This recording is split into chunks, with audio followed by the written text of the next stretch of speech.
Hello दोस्तों, स्वागत है आपका पॉडकास्ट ऑनलाइन क्लासेस में। आज हम पढ़ने जा रहे हैं परिवहन एवं संचार। परिवहन मानव द्वारा संचालित एक महत्वपूर्ण आर्थिक क्रिया है। परिवहन मानव द्वारा संचालित एक महत्वपूर्ण आर्थिक क्रिया है। इसको तृतीय स्तर की क्रियाओं में सम्मिलित किया जाता है और इसको त्रिस्तरीय भागों में वर्गीकरण किया गया है। परिवहन को तृतीय क्रिया के अंतर्गत सम्मिलित किया गया है। किसी माध्यम में वस्तुएं व्यक्तियों के एक स्थान पर दूसरे स्थान पर आवागमन को ही परिवहन या यातायात कहते हैं। मानव या वस्तुओं के आवागमन को ही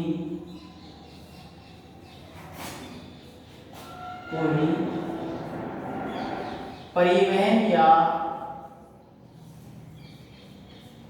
यातायात कहते हैं।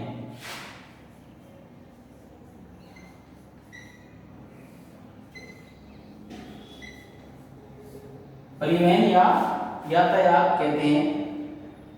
सामान्यतः परिवहन व्यक्तियों और वस्तुओं को एक स्थान से दूसरे स्थान तक वहन करने या सेवा करने की सुविधा है। सामान्यतः परिवहन क्या है? वस्तु या सेवाओं को एक स्थान से दूसरे स्थान तक वहन करने की सेवा है। जैसे मनुष्य, पशु स्वयं के द्वारा या साधन द्वारा, टैक्सी, रेलगाड़ी, बस, ट्रक द्वारा किसी भी माध्यम से एक स्थान से दूसरे स्थान तक उनका आवागमन करता है, एक स्थान से दूसरे स्थान पर पहुंचाता है। इसी प्रकार संचार,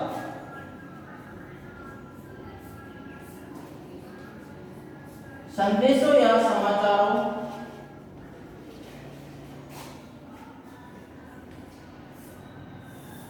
का आदान प्रदान, ये क्या कहलाता है? संचार।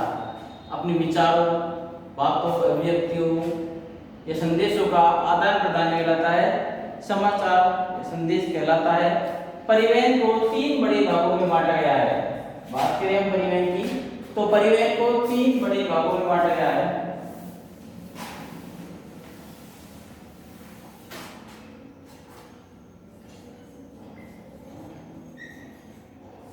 परिवहन के तीन है। स्थल, दूसरा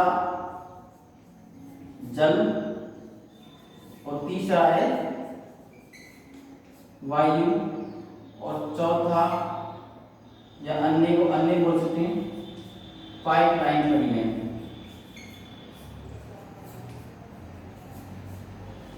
ये सबसे नवीनतम है। अन्य परिवहन में आता है पाइपलाइन परिवहन। परिवहन को तीन भागों में बांटा है। स्थल परिवहन, जल परिवहन और वायु परिवहन, और एक अन्य परिवहन और इसको बोलते हैं पाइपलाइन परिवहन। एक शब्द होता है परिवहन जाल। परिवहन जाल किसी क्षेत्र में परिवहन द्वारा जो प्रतिरूप का निर्माण होता है उसे परिवहन जाल कहते हैं। जैसे ये एक क्षेत्र है, इसमें ये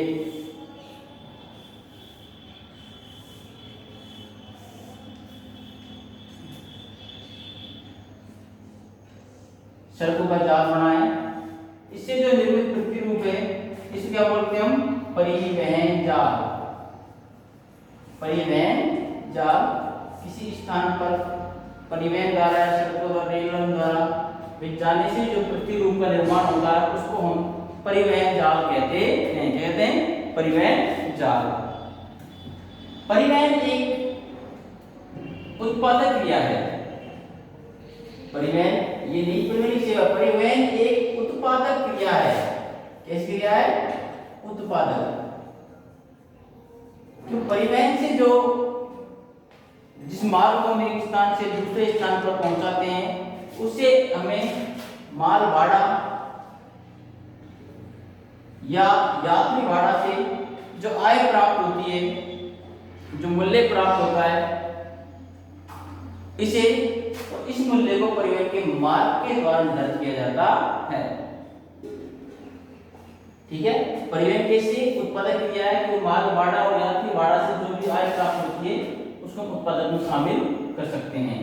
ठीक है, स्थल परिवहन। स्थल परिवहन में सामान्य दो भाग हैं, एक तो सड़क, स्थल परिवहन।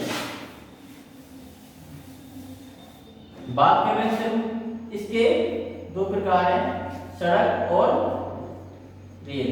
वैसे स्थल में हम पाइपलाइन परिवहन को भी सम्मिलित कर सकते हैं। दूसरा है जल परिवहन। जल परिवहन नदी, झीलों, तालाबों व महासागरों में संचालित होता है। महासागरों। वायु परिवहन भी दो तरह का है, एक तो आंतरिक वायु परिवहन और एक होता है अंतरराष्ट्रीय।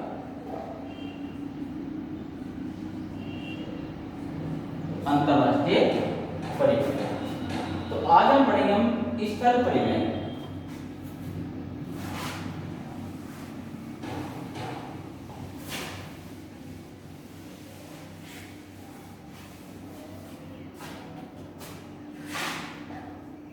स्थल परिवहन।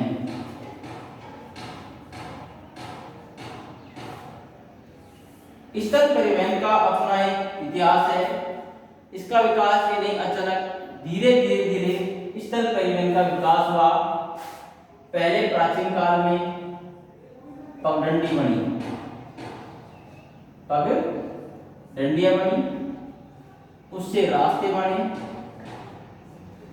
रास्तों से कच्ची सड़क, फिर महामार्ग।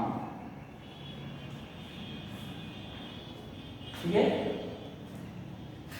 स्थल परिवहन प्राचीन काल में मानव स्वयं अपना वजन ढोता, मानव या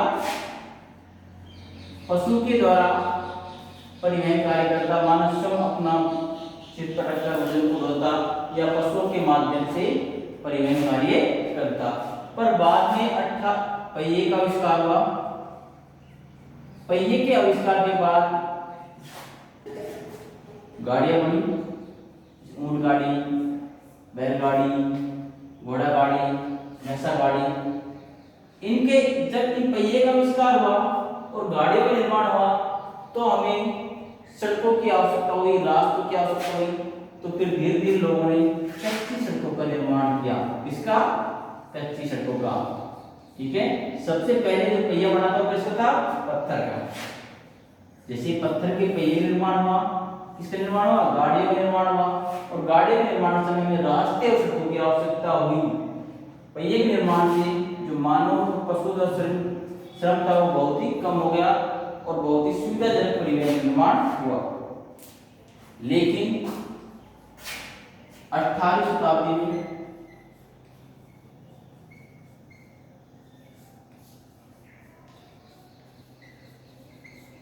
इंग्लैंड में भाप के इंजन के आविष्कार के बाद, भाप के इंजन के आविष्कार के बाद इसमें क्रांति आ गई।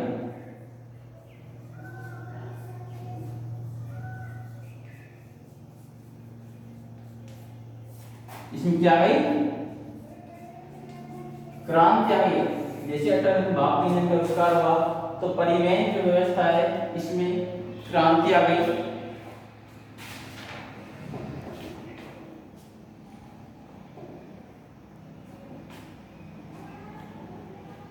और नवीनतम विकास पाइपलाइन, राजमार्ग व सड़क मार्गों का निर्माण हुआ। ठीक है, सड़क परिवहन में पगडंडी से लेकर कच्ची पक्की सड़क या महासड़क, महामार्ग सबको सम्मिलित किया। घोड़ा गाड़ी, रेल, बस, ट्रेन सबको सम्मिलित किया जाता है। अब आती है सड़कों की। सड़कें दो प्रकार की होती हैं।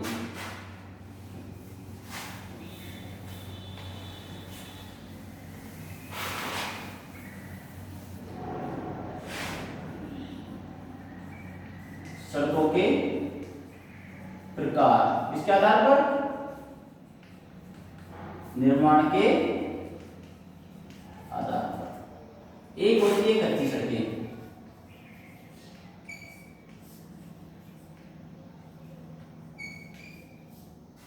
और दूसरी होती है पक्की सड़क।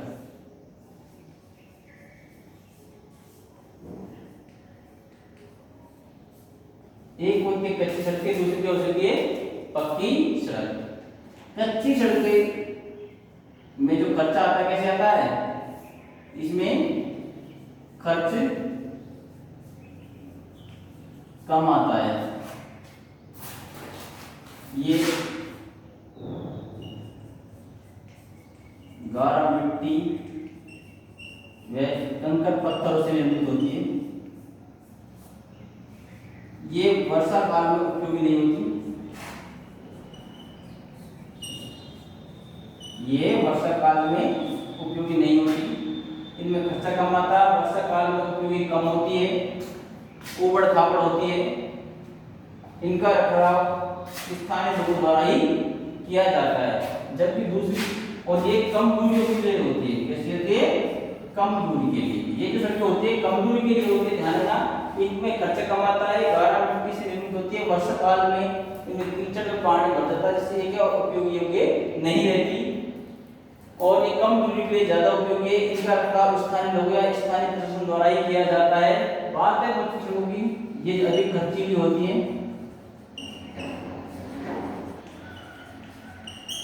कैसी होती है, अधिक खर्चीली। इनका रखरखाव सरकार द्वारा किया जाता है, रखरखाव किसके द्वारा किया जाता है, सरकार द्वारा, और ये लंबी दूरी के लिए होती है, ये लंबी दूरी के लिए होती है, ये पूरे वर्ष भर उपयोगी होती है। क्या होती हैं, पूरे वर्ष भर उपयोगी होती हैं ये सड़कें।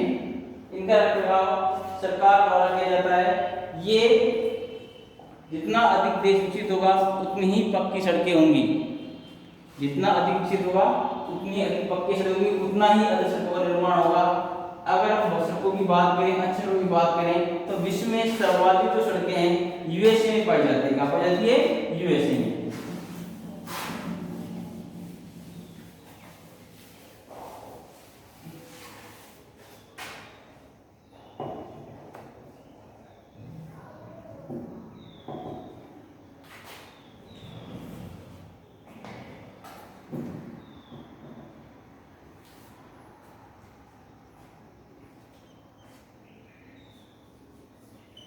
विश्व में सर्वाधिक सड़कों की लंबाई यूएसए में। कहाँ है, यूएसए में कुल सड़क लंबाई लगभग 65 लाख है। कितनी है, 65 लाख किलोमीटर, जिनमें से 1 लाख सड़कें कैसी है, एक्सप्रेसवे। एक्सप्रेसवे। जबकि जो दूसरा नंबर पर आता है वो भारत है।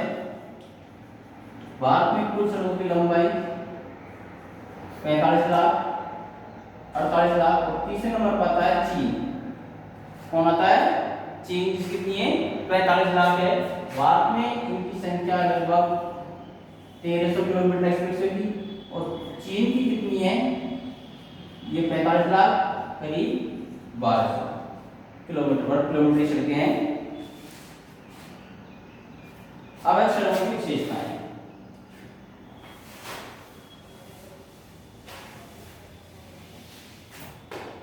सड़कों की विशेषताएं,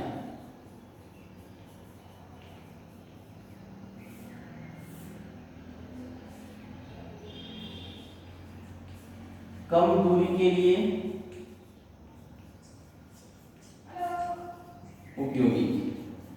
अगर आप छोटी यात्रा कर रहे हो, कम दूरी के लिए, तो आपको सड़क के माध्यम से उपयोग रहेगा, क्योंकि वहां आपको रेल लाइन या वायु लाइन सुविधाएं नहीं मिलेगी। कम दूरी के लिए उपयोगी। दूसरी,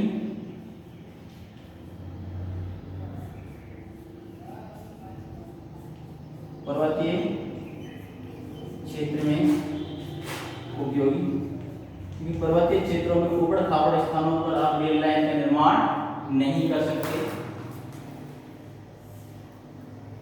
ठीक है।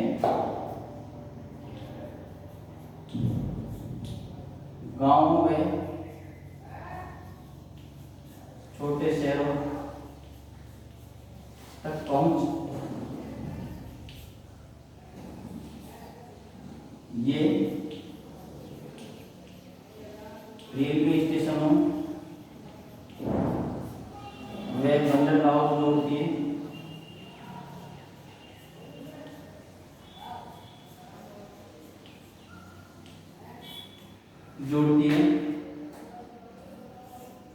रेलवे की तुलना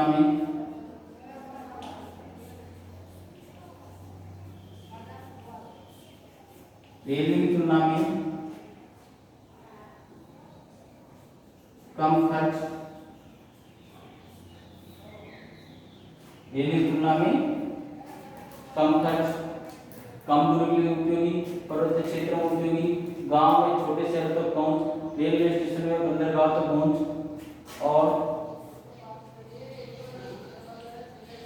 सीमा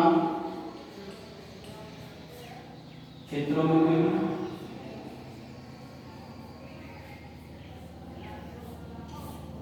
ठीक है। सभी जगह निर्माण संभव,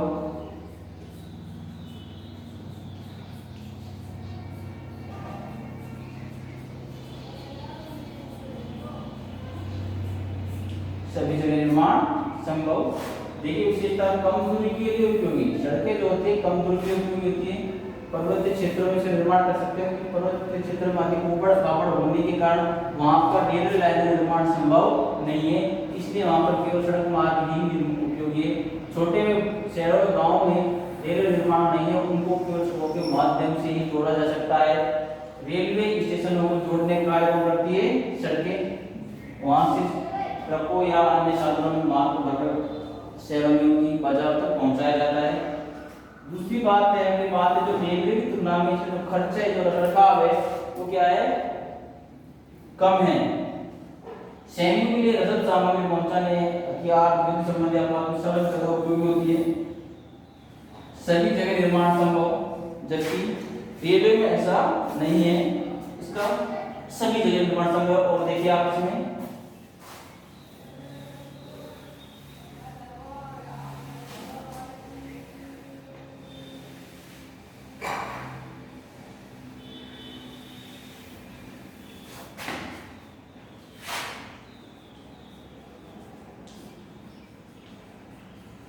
शीघ्र खराब होने वाली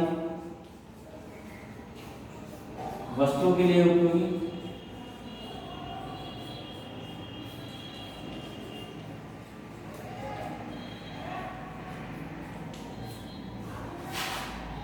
और हर आदमी तक पहुंच,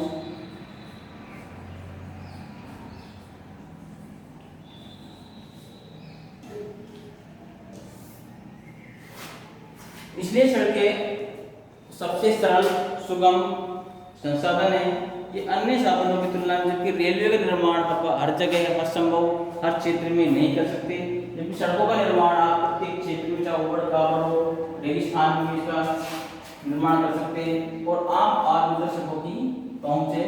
वर्तमान में किसी क्षेत्र की विकसित विकास का इस बात से अंदाजा लगाया जा सकता है कि वहां पर सड़कों का निर्माण है, जहां पर सड़कों की व्यवस्था अच्छी होगी, जहां सड़क निर्माण कैसा होगा, अच्छा होगा, निश्चित तौर पर वो क्षेत्र कैसा मिलेगा आपको, विकसित मिलेगा। कैसा मिलेगा, विकसित। आप देखो जो गांव है वहां सड़कें थोड़ी कमजोर मिलती है तो वहां विकास कम होता है, शहरों में सड़क निर्माण अच्छा गुणवत्ता वाला होता है तो वहां विकास अधिक होता है। तो कह सकते हैं कहीं ना कहीं सड़कों का संबंध सीधा विकास से है, क्योंकि सड़कें हमारे शरीर जिस तरह दुनिया होती है उसी तरह किसी देश की अर्थव्यवस्था में सड़कों की भूमिका होती है, क्योंकि सड़कों के माध्यम से तीव्र गति से हम माल को बाजार तक पहुंचा सकते हैं, कच्चे माल को कारखानों तक पहुंचा सकते हैं। इसलिए वर्तमान में सड़कों का बहुत अधिक महत्व है।